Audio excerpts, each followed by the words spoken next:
시대에 종말 시대에 살아가는 저희도 마찬가지고 그분이 주시지 않으면 받을 것이 제로인 우리들. 그러니까 우리가 무슨 공로나 공덕이나 행위를 통해서 주어지는 것은 아무것도 없어요. 그분이 주시고자 마음을 먹었고, 그래서 기독교를 얘기할 때는 다른 종교는 모르겠는데 기독교를 얘기할 때는 그분의 마음과 그분의 선택으로 의하여 구별된 무리들이 모인 공동체예요. 우리가 선택을 하고 우리가 방향성을 잡아서 만들어진 단체, 우리의 유익을 위해서 만들어진 단체가 아니기 때문에 우리는 더욱더 그분께 의지해야 되고 신뢰해야 된다는 겁니다. 그래서 주시는 것이 뭐 다른 것이 없죠. 우리에게 늘 평안한 마음. 그렇죠? 그 평안한 거는 환경과 조건과 여건을 초월해서 주시는 거예요. 그렇죠? 내가 슬플 때도 기쁠 수 있고 내가 괴로울 때도 기쁠 수 있고 남이 봤을 때는 미쳤다고 소리하겠지만, 그렇죠? 그런 삶을 살고 있는 사람들이 선교사님들입니다. 그런 삶을 살고 있는 저와 또 그런 선교지에서 지금도 모진 고난과 핍박 속에서도 믿음 잃지 않고 살아가는 사람들이에요. 그렇죠? 성도들. 그래서 오늘도 같이 기도합니다. 12월 중보기도 1일부터 하는 거예요. 몰디브로부터 오만까지 한번 같이 보겠습니다. 몰디브로 가지고 같이 나누도록 하겠습니다. 제가 먼저 101문을 읽기 전에 본문 말씀을 같이 읽도록 하겠습니다. 신명기 10장 20절입니다. 신명기 10장 20절. 신명기 10장 20절입니다.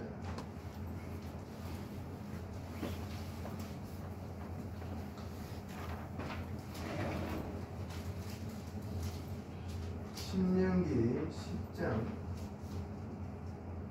20절.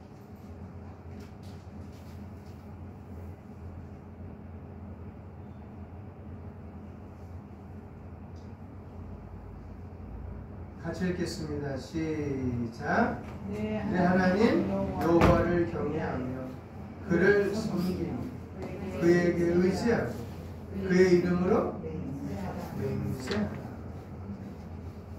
이 구절은요, 신명기에서 반복적으로 나오는 핵심 주제인 하나님을 사랑하고 순종하며 섬기는 삶을 잘 보여주는 구절입니다. 여기에서 각각 동사가 있어요. 그죠? 본문에 나오는 동사 뭐가 있어요? 경외하라, 섬기라, 의지하라, 맹세하라. 그죠? 경외하라는 거 뭘까요? 그러면 하나님에 대한 두려움과 존경심으로 그분의 뜻에 순종하라는 거예요.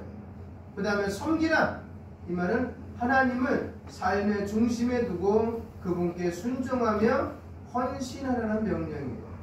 그 다음에 의지하라, 삶의 모든 상황에서 하나님을 신뢰하고 그분의 능력을 믿으라는 말입니다. 맹세하라, 하나님께만 충성하고 약속을 지키며 그분의 이름에 신실하라는 것을 강조합니다. 아멘이죠? 그래서 오늘 101문부터 102문까지 제가 먼저 읽습니다. 101문. 그러나 우리가 하나님의 이름으로 경건하게 맹세한다면 괜찮지 않습니까? 세세 유익을 위하여 지혜와 신뢰를 보존하고 증진시키려는 목적으로 맹세가 필요하거나 전과 그것을 요구할 때 있었습니다. 이러한 맹세는 하나님의 말씀에 근거하여 신구약 성경에서 백성의 맹세를 정확하게 사용하였습니다. 102분입니다. 성자들이나 다른 피조물에 의지해서 맹세해도 됩니까? 진실성을 보증하고 말을 진실을 맹세한다면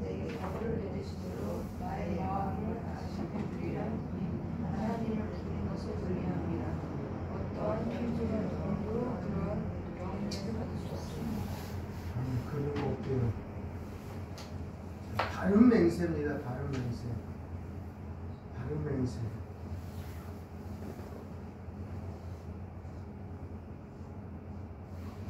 이번 주는 교리 문답의 주제가 뭐라고요? 맹세입니다. 맹세. 이 맹세에 대해서 다루기 이전에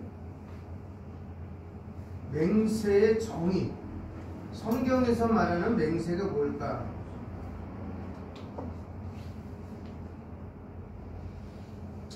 성경에서 말하는 맹세는 이렇게 말합니다. 정당한 맹세는 오직 홀로 사람의 마음을 아시는 하나님을 불러 진리에 대해 증인이 되어 주시며 내가 거짓으로 맹세할 때에 형벌하시기를 구하는 것입니다. 이것이 맹세예요.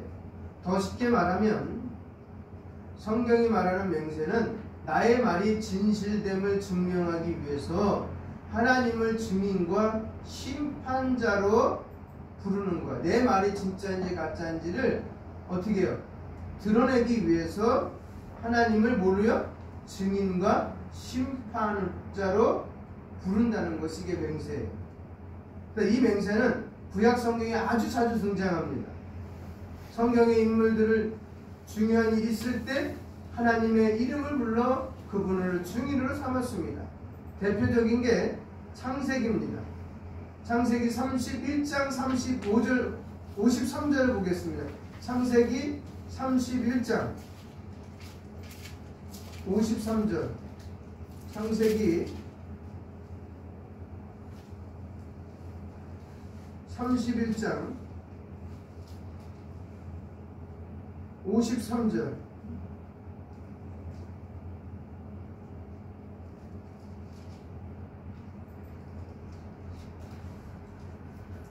같이 읽을까요? 시작. 아브라함의 하나님, 나홀의 하나님, 그들의 조상의 하나님이 우리 사이에 판단하시기를 원하노라 하매 야곱이 그의 아버지 이삭의 하나님을 가리켜 맹세하고. 아멘. 어떤 내용이에요? 지금 이 내용은? 예? 라반과 야곱이 맺은 언약의 마지막 부분입니다. 라반은요, 이 언약을 보증하기 위해서 누굴 불러요? 아브라함의 하나님, 나홀의 하나님, 그들의 조상의 하나님을 언급합니다. 반면 야곱은요, 그의 아버지 이삭의 하나님을 가리켜 맹세합니다. 라반과 야곱의 약속, 언약. 이 구절은요, 야곱이 여러 갈등 끝에 평화의 언약을 맺으며 서로 간의 경계를 설정하는 상황에서 나옵니다. 이 언약은 갈르앗과 미스바에서 증거로 세워진 돌무더기를 중심으로 이루어집니다. 라반은 언약을 지킬 것을 강조하기 위해 자신이 섬기는 여러 신들을 참조했으나 야곱은 오직 그의 조상 이삭의 하나님 곧 여호와 하나님을 믿고 맹세했어요. 이는 라반과 야곱 사이의 신앙적인 차이 또한 보여줍니다. 그런데 하나님에 대한 언급을 보면 라반이 언급한 아브라함의 하나님과 나홀의 하나님은 그의 다신론적 배경을 반영합니다. 라반은 참 하나님을 정확하게 이해하지 못한 채 조상들의 신들을 모두 포함하려고 했을 가능성이 크다는 거예요. 지금 일본이나 마찬가지예요. 일본이 그래요. 하나님 믿어요. 예수님 믿어요. 어떻게 해요? 다신론적으로 여러 신들 중에 한 신이야. 이해가시겠죠? 여러 신들 중에. 근데 집에 가면 아직도 뭐래요? 신당이 있어요. 들어가는 입구에. 거기에 예수도 있는 뿐이에요. 그래서 요번에 그 일본의 총리가 이시반가? 그 사람이 기독교 4대째 신앙인을 하고 있다고 그러잖아요. 일본의 그 예수 믿는 사람이 0.44%예요. 1억 3천만 중에 0.44%가 예수입니다. 1%도 안 돼요, 지금. 더 줄었어요. 근데 그 1억 3천에서 총리가 기독교인이 나왔다는 게 대단한 거지만, 대단한 사건이에요.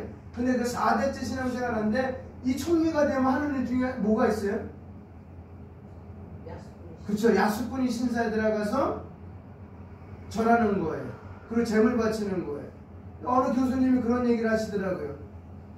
그가 4대인지 5대인지 난 잘 모르겠고, 정말 신앙인이라면 그는 어디를 안 간다고요? 야수꾼이 신사를 안 간다는 거예요. 갔어요, 안 갔어요? 응? 테레비를 안 봐가지고. 응. 네, 갔어요? 아니, 여쭤보는 거야. 아니 근데요, 일본 사람들은요 기독교를 예수를 받아들이지만 그렇게 철저하게 믿는다 하던데. 철저하게 믿어요. 정말 철저하게 믿어요. 딴 신도 그렇게 믿어요? 그 예수님만 믿어야 돼요. 딴 신도 그렇게 열심히 믿어요. 그러니까 말씀드렸다. 지금 얘기한 것처럼 라반이 갖고 있는 것처럼 다신론적으로 믿는 거예요.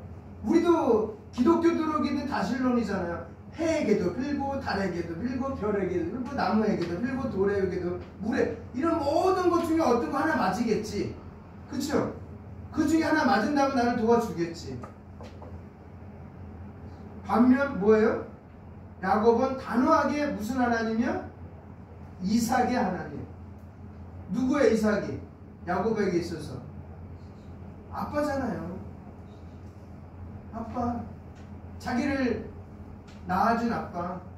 이삭의 하나님, 즉 참 하나님만 의지하며 맹세합니다. 이는 야곱의 신앙이 단순히 전통을 넘어 개인적인 확신으로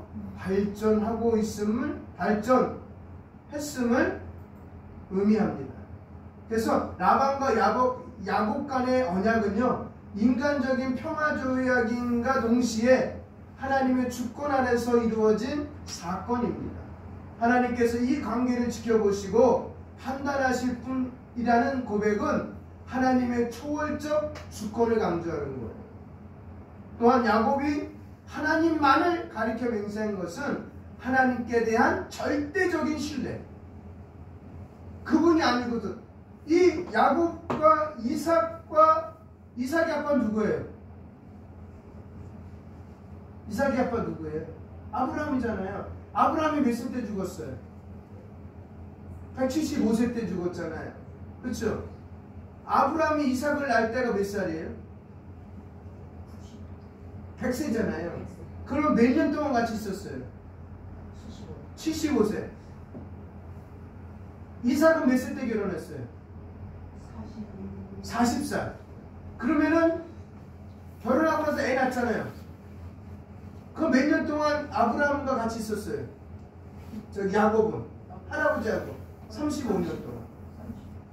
근데 35년 다 못 잊고 21년을 빼야 돼요. 어디서 생활했기 때문에?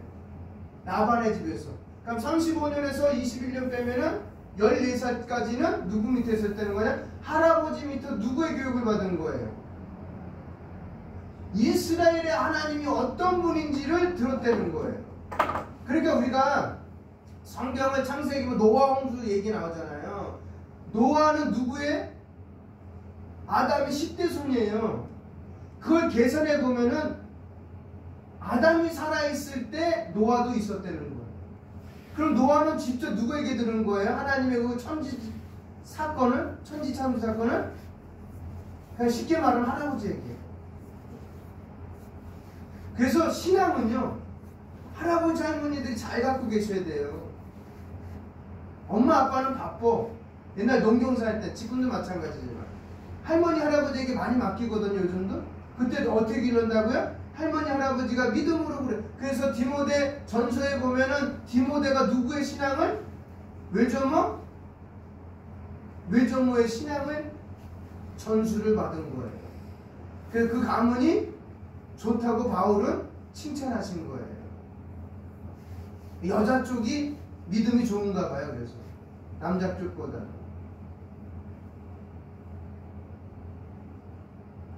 그래서 현대사에서도 다양한 신념과 세계관이 존재하고 있지만 성도인 우리는 오직 하나님, 여호와 하나님을 섬기고 따르는 삶을 살아야 합니다. 그래서 라반과 야곱은 갈등과 상처가 있었지만 하나님을 증인 삼아 화해했습니다. 우리도 갈등과 상처가 있을 때 누구를 증인 삼아야 돼요? 하나님. 하나님을 증인 삼아야 돼요. 그리고 우리 관계 속에서도 하나님을 중심으로 회복과 화해를 추구해야 됩니다. 할렐루야. 그랬을 때 어떻게 이 맹세가 힘이 있는 거예요. 라반처럼 하면 힘이 없는 거예요. 우리 누구처럼 했기 때문에 이 맹세가 힘이 있는 거예요? 야곱처럼. 근데 이 야곱도 하나님을 어떻게 한 거예요? 이삭을 통해서, 아브라함을 통해서 들었지만 어디서 들은 거예요? 텐트 안에서 들은 거예요. 근데 정말 그 듣던 것을 어디서 경험해요? 어디서 경험해요? 이 야곱은 계속 할아버지 이 아브라함에게도 들었어요? 저 삼촌한테 가다가 네. 어디요?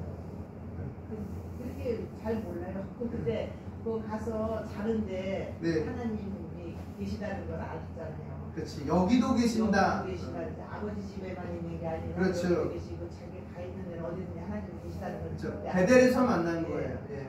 그 교회 이름이 베델 교회가 많아요. 그 다음에 돌아왔을 때는 엘베델이라고 한 거예요. 하나님, 하나님의 집입니다 라고 해서 거기서 제사 지내잖아요. 그것처럼 하나님은 우리가 시각적으로나 공간적으로나 환경적으로 묶어놓으면 안 되는 거예요. 그분은 또 묶어놓는다고 묶여지는 분도 아니지만, 그래서 솔로몬이 성전을 헌당식 할 때 뭐라 그랬어요? 내가 여기만 있겠냐 이거지. 그렇죠? 내가 여기만 있겠냐? 왜 너는 나를 여기다 가둬놓으려고 그러냐?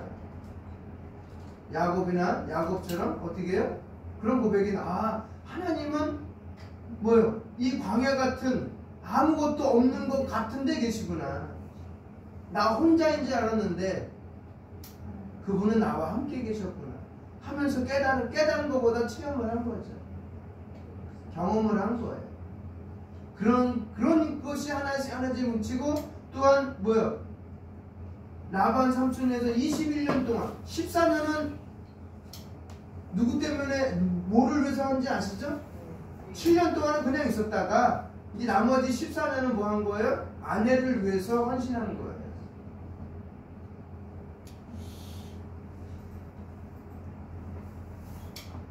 그래서 이런 맹세, 하나님의 이름으로 경건하게 맹세할 수 있는, 하나님을 경건하게 맹세한다는 건 뭐라고 그랬다고요? 하나님을 증인 삼고 하나님을 심판자 삼아서 내가 말을 했을 때 분명히 갚아야 돼, 안 갚아야 돼요? 그러면 갚아야지. 그리고 그 하나님이 봤는데.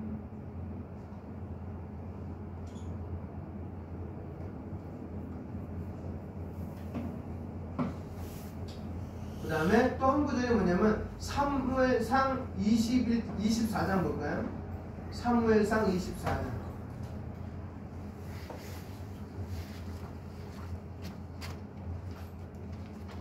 사무엘상 24장 21절과 22절. 네, 24장이요. 24장 21절로 22절까지의 말씀.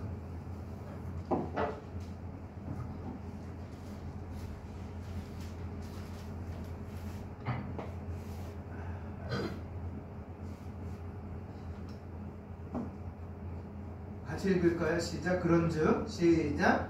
그런즉 너는 내 손을 끊지 아니하며 내 아버지 집에서 내 이름을 멸하지 아니할 것을 이제 여호와의 이름으로 내게 맹세하라 하니라. 다윗이 사울에게 맹세하며 사울은 집으로 들어가고 다윗과 그의 사람들은 모세로 돌아가니라. 아멘. 이 구절이 말하는 장소가 어디예요? 엔게디 광야입니다. 엔게디 광야에서 다윗이 사울을 죽일 기회가 있었어요. 2번 있었어요. 그쵸? 24장, 26장에 나와요. 그쵸? 있었지만 하나님의 기름 부음 받은 왕이라는 이유로 그를 죽였어요? 안 죽였어요? 안 죽였어요. 오히려 용서하고 선대하면서 사건의 마지막 부분이 이렇게 얘기하는 거예요. 사울은 다윗의 이 선행에 감동받아 다윗의 미래를 예언하며 자신이 왕권을 잃게 될 것과 다윗이 왕이 될 것을 인정합니다. 이에 더해 사울은 자신의 후손들이 다윗에 의해 멸망하지 않도록 맹세하라고 하는 거예요. 나는 여기서 죽어도 되는데 내 후손만은 지켜달라고 얘기하는 거예요. 근데 다윗이 지켜줬어, 안 지켜줬어요? 지켜줬어요. 쩔뚝발이 이스봇에 지켜줬어, 안 지켜줬어요? 그렇죠. 근데 압살롬의 사건 때 이스봇에 나왔어요, 안 나왔어요?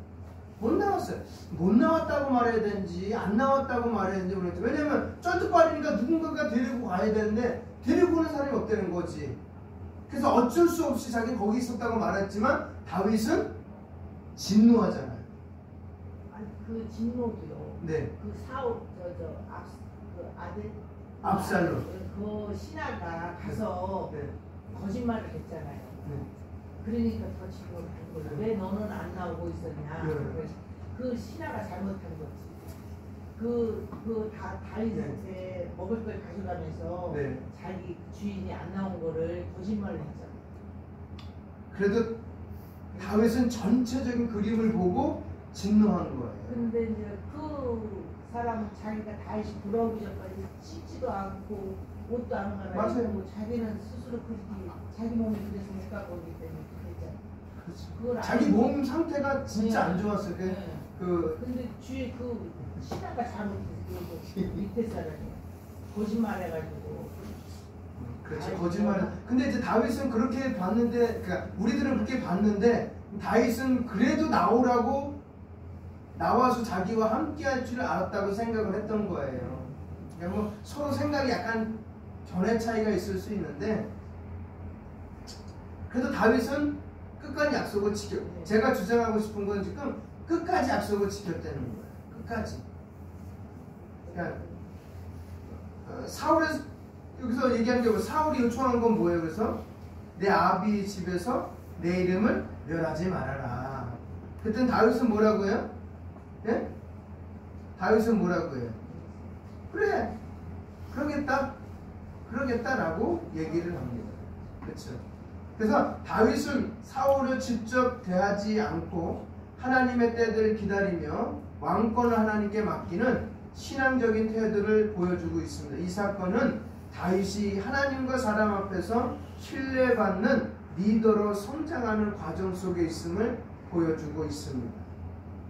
그래서 우리가 오늘날 이 맹세를 통해서 볼 수 있는 것은 네 가지 있는데, 첫째가 하나님을 의지하는 삶을 살아라는 거예요. 하나님.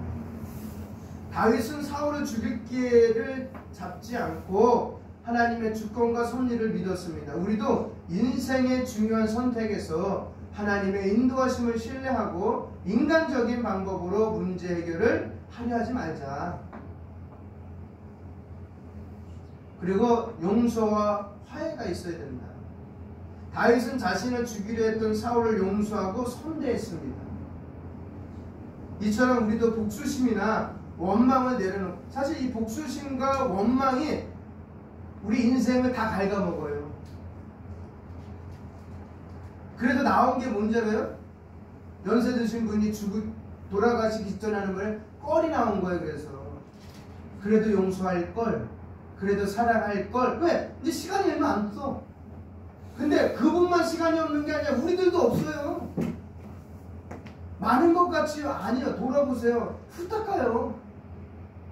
벌써 1년 갔어, 올해. 그렇잖아요. 이거 시간은 되돌이킬 수 있는 것이 없어요. 만약에 일단 저도 하나님께 요즘에 기도하는 것 중에 하나, 하나님의 아담과 무드셀라와 노아들은 그래도 몇백 년, 500년 이상 살았는데, 뭐 환경이 파괴돼서 그렇습니다라고 얘기한다면 제가 할 말은 없겠지만, 그래도 하나님께 묻는 거예요. 왜 우리는 100년도 못 사는데, 이제 의학이 발달해서 100년 조금 넘는 않게 사는데, 그게 뭡니까? 좀 우리도 한 500년, 600년 살면은, 응? 우리의 과거도 좀 잘못도, 응? 해결할 수 있는 시간이 많지 않습니까? 그리고 하고 싶은 게 얼마나 많은데 이거 너무 짧지 않습니까? 라고 이야기를 했지만, 그거에 대해서 응답은 없지만, 시간이 짧아요. 미워할 시간도 없고, 응? 그런 거 말고, 우리가 말한 부정적인 거 말고 긍정적인 믿음의 사람으로서 다 용서하면서, 그게 은혜예요. 여러분에게 만약 예수님이 우리에게 그 은혜가 없다면 우리는요, 우리들 사이에 뿐만 아니라 완전히 그분 사이에 해결하지 못해. 그럼 우리는 평생 원망과 복수심 가지고 살다가 죽는 거예요. 뭐 하나 해보지도 못하고 그 시간 다 낭비하는 거야. 저는 나쁜 놈, 이는 나쁜 놈, 저는 쏴 죽여야 되고 이러다 보면 다 버리는 거예요. 근데 다윗은 그걸 어떻게 해요? 다 내려놓고 용서의 길을 택했다는 거예요. 그래서 여기서 맹세의 중요성을 이 본문에서 말하는 게 뭐냐면, 다윗이 사울과 약속을 지켰던 것처럼 우리도 하나님과 사람 앞에서 한 약속을 책임감 있게 지켜야 합니다. 약속을 지키는 것은 신앙적 신뢰와 인격의 증거입니다. 또 하나는 신앙의 성숙도를 나타냅니다. 할렐루야. 아멘입니까? 그래서 교리문답은 옳은 맹세가 하나님의 영광과 이웃의 복을 확대하는 결과를 가져온다는 것을 두 개의 본문을 통해서 우리에게 얘기하고 있는 거예요. 아시겠죠? 예? 그래서 맹세가 뭐라고요? 하나님과 예? 하나님과 사람 앞에 맹세할 때 하나님을 증인 삼고 심판자로 부르신다는 거예요. 그래서 그분이 판단하시는 거예요. 그걸 우리는 뭐라 그러냐면 주권이라 그래요. 그 주권 안에서. 그래서 대표적인 것 창세기 31장에 누구 나왔다고요? 야곱. 사무엘상 24장에 누구 나왔다고요? 다윗과 사울.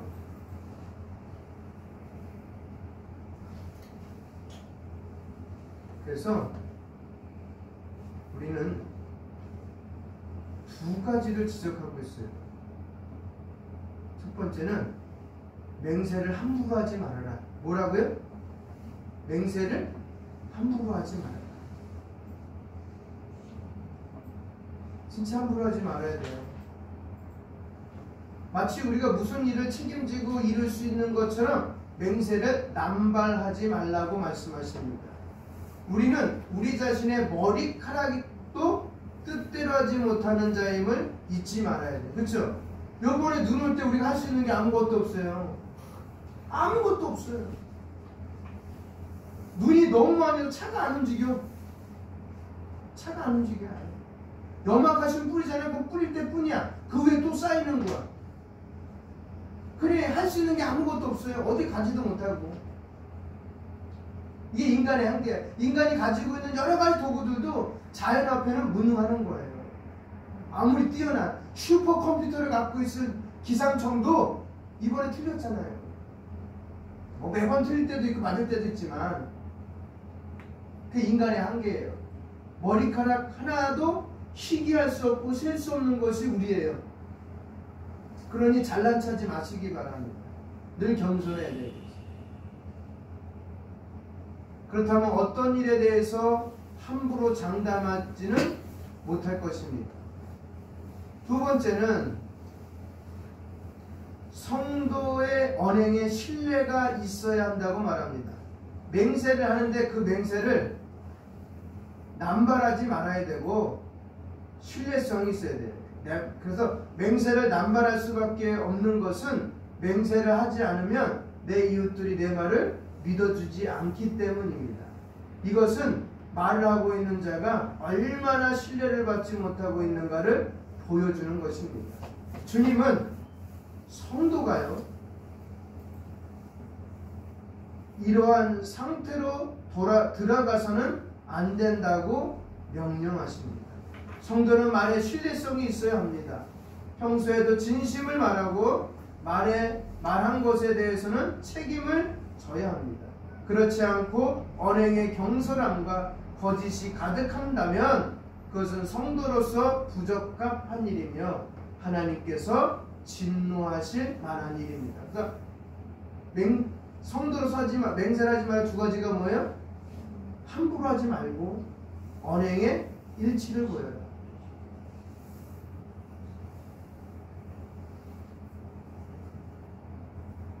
여러분, 사회가 복잡해지고 경쟁사회가 되면서 한국 사회에 나타난 큰 문제 중에 하나가 거짓입니다. 어떤 목적을 위해서 거짓말을 하는 것을 어렵지 않게 생각합니다. 공공의 유익을 위한다는 미명하에 혹은 어쩔 수 없다는 말로 사실을 덮습니다. 물론 그런 경우 있습니다. 그럼에도 불구하고 성도가 진실해야 한다는 것은 분명합니다. 성경은 거짓에 대해서 강력하게 말합니다. 사탄의 이름이 어떤 이름이에요? 그래서 한번 볼까요? 요한복음 8장 44절. 요한복음 8장 44절.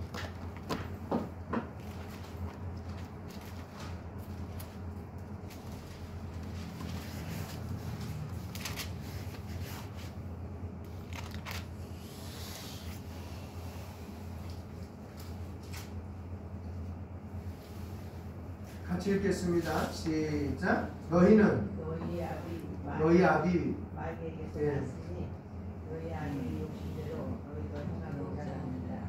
그는 처음부터 살인한 자요 우리가 그 속에 없으므로 지혜에서 정하고 거짓을 말할 때마다 제 것으로 말하나니 이는 그가 거짓말쟁이요 거짓의 아비가 되었습니다. 아멘.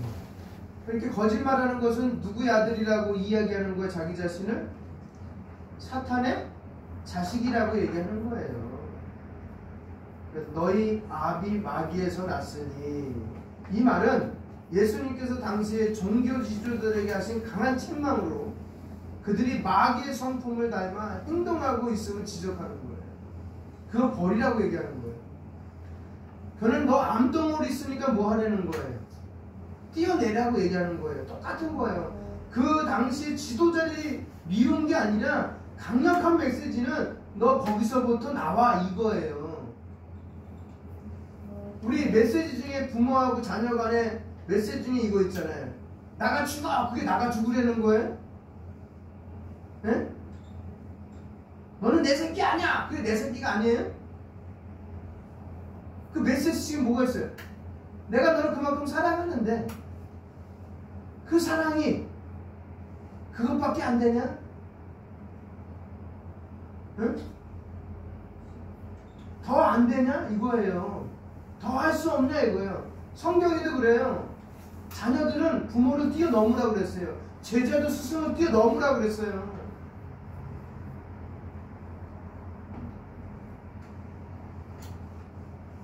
그래서 예수님은 단순히 육체적 혈통이 아니라 영적인 소속을 강조합니다. 그들의 행위와 마음이 하나님이 아니라 마귀를 닮아가고 있는 것을 폭로한 거예요.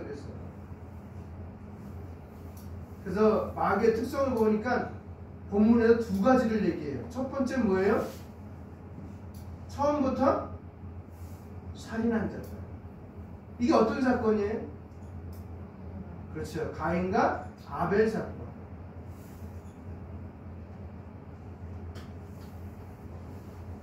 그 다음에 거짓의 아비래요. 마귀는 처음부터 하나님과 진리에 반대하며 거짓으로 세상을 속이는 존재입니다. 이거 창세기 몇 장에 나와요? 3장. 누굴 속이는 거예요? 그렇지, 하와를 속이잖아. 아담과 하와를 속이는, 처음부터 속이는 자예요. 이간질하는 자. 그런 사람들은 뭐의 특징이? 진리가 그 속에 있다 없다? 없다는 거예요. 거짓을 가득 찼는데 진리를 찾아볼 수가 없다는 거예요. 진리는요 하나님께 속한 것이고요, 마귀는 진리를 거부하고 대적하는 본성을 가지고 있습니다. 마귀는 거짓으로 사람들을 속이고 어디로 인도해요? 멸망으로.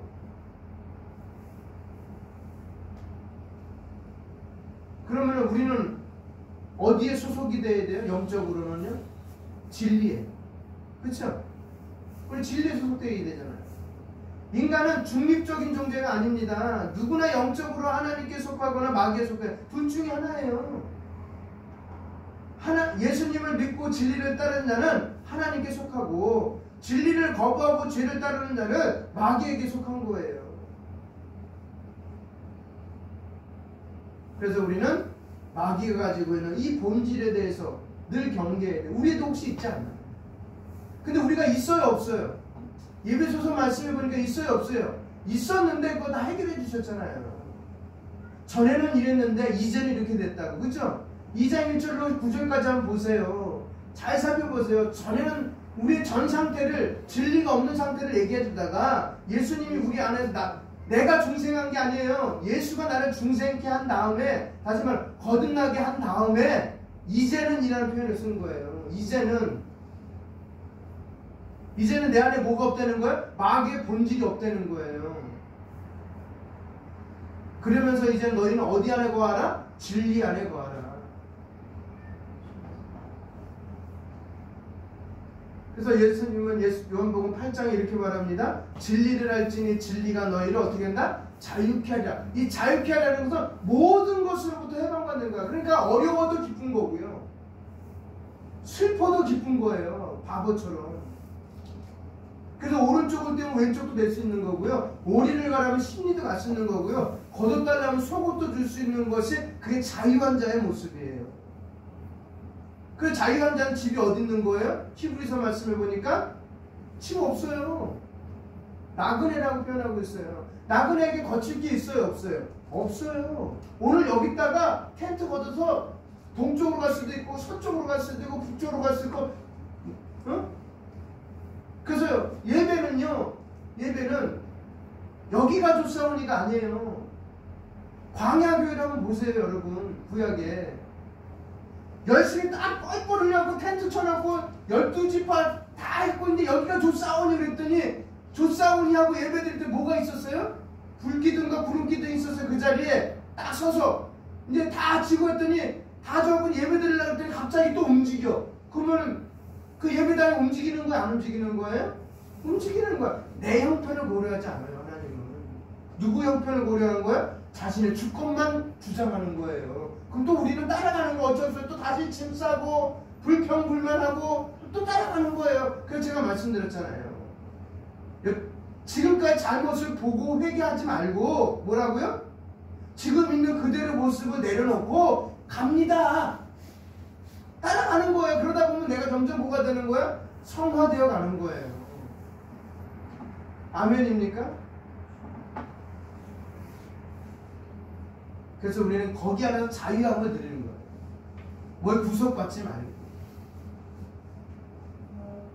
그래서 여러분, 그래서 진리를 거부하는 삶은 결국 마귀에게 속한 삶으로 이어지며 영원한 멸망으로 빠져들게 된다는 것입니다. 그래서 거짓의 아비의 그 이름은 처음부터 거짓이야, 거짓. 그래서 사탄의 중요한 특징이 뭐라고요? 거짓인 것입니다. 또 옛사람의 중요한 특징 중 또한 그것도 거짓입니다. 골로새서 3장 한번 볼까요? 골로새서 3장 조금만 더 하고 끝낼게요. 앞으로 골로새서 3장 9절입니다. 골로새서 3장 9절.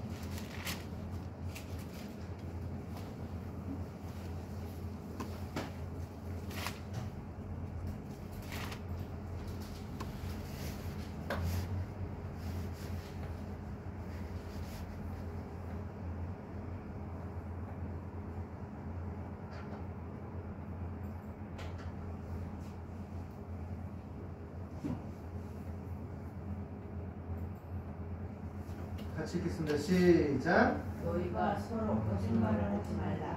옛사람과 그 행위를 벗어버리고. 뭐를 하지 말라고요?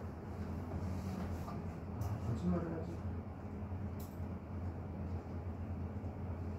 서로 거짓말을 하지 말라.